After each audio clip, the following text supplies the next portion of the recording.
Ayan.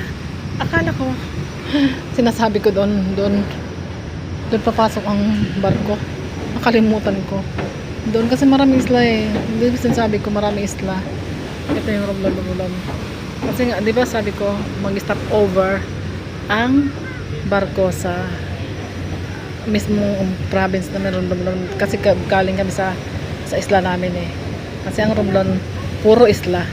Bawat bayan, may kanya-kanyang isla.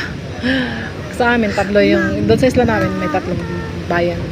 Dito, sa Romblon, isang bayan lang po yan dyan. Pasensya na, nagkamali ako ng explain. No, almost. Ang alam ko, kalimutan ko. Wait, nyo na lang po. Itatapusin ko. Ang kilay ko. Nuobos. Dali. Ay, magsingit. Okay. Akala ko, doon